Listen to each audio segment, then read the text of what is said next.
തദ്ദേശ തെരഞ്ഞെടുപ്പിന്റെ ആദ്യഘട്ടം അതിന്റെ കുട്ടിക്കലാശ മണിക്കൂറുകളാണ് ഇത്. നമ്മൾ എറണാകുളത്തേക്ക് പോകുന്നു. നിതിൻ അംബുജൻ ഇപ്പോൾ CPIഎമ്മിന്റെ എറണാകുളം ജില്ലാ സെക്രട്ടറി സതീഷിനൊപ്പമുണ്ട് വിവരങ്ങളുമായി. നിതിൻ, എന്താണ് ഈ അവസാന മണിക്കൂറുകളിൽ LDF പങ്കുവയ്ക്കുന്ന പ്രതീക്ഷകൾ എറണാകുളത്ത്? നിതിൻ.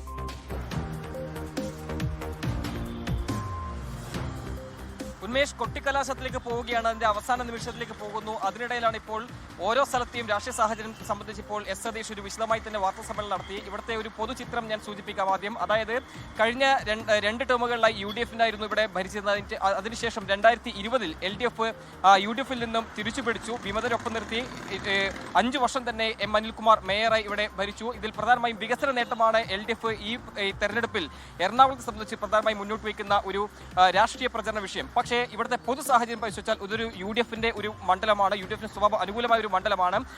82 ഗ്രാമപഞ്ചായത്തിലും അതിൽ ഭൂരിഭാഗയിടത്തും UDF ഭരിക്കുന്നു. പക്ഷേ കോർപ്പറേഷൻ സംബന്ധിച്ചാണെങ്കിൽ നെക്ക് ടു നെക്ക് ഫൈറ്റ് നടക്കുന്ന ഒരു സ്ഥലമാണ്. ഇപ്പോൾ എന്തായാലും ജില്ലാ സെക്രട്ടറി സതീഷ് ചേരുന്നുണ്ട്. ഒരു അവസാനവട്ട പ്രതീക്ഷകൾ എങ്ങനെയാണ്? നല്ല പ്രതീക്ഷയിലാണ് ഞങ്ങൾ അവസാന ഘട്ടം എത്തിക്കുമ്പോൾ ഉള്ളത്. എല്ലായിടത്തും ആവേശകരമായ അനുഭവമാണ് താഴെത്തട്ടിൽ. വളരെ പ്രധാനമായും താഴെ ചർച്ച ചെയ്യുന്നത് നമ്മൾ നടത്തിയ വികസന പ്രവർത്തനങ്ങളും ക്ഷേമ പ്രവർത്തനങ്ങളെ സംബന്ധിച്ചാണ്. അത് ഞങ്ങൾക്ക് വലിയ ആത്മവിശ്വാസം പകരുന്ന ഒന്നാണ്. കൊച്ചിൻ കോർപ്പറേഷൻ എടുത്ത് നോക്കിയാൽ കഴിഞ്ഞ 5 വർഷക്കാലം മികച്ച ഭരണമാണ് ഞങ്ങൾക്ക് നടപ്പാക്കാൻ കഴിഞ്ഞത്. ജനങ്ങളോട് പറഞ്ഞ എല്ലാ കാര്യങ്ങളും പാലിക്കാൻ കഴിഞ്ഞിട്ടുണ്ട്.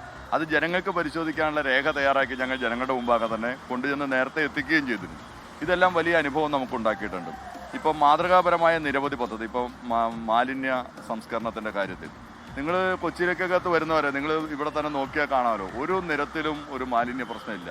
5 വർഷക്കാലം മുമ്പുള്ള കൊച്ചി എന്തായിരുന്നു നമുക്ക് കാണാൻ കഴിയും. ഓരോ പ്രദേശത്തും വേസ്റ്റുകൾ കൂടിക്കിടക്കുക, അത് പട്ടി വലിച്ചു കൊണ്ടുപോവുക, മൂക്ക് പൊത്തി കടന്നു പോകേണ്ടി വരിക. ഇങ്ങനെ അനുകൂല ജില്ല എന്നാണ് പൊതുവെ വിലയിരുത്തുന്നത്.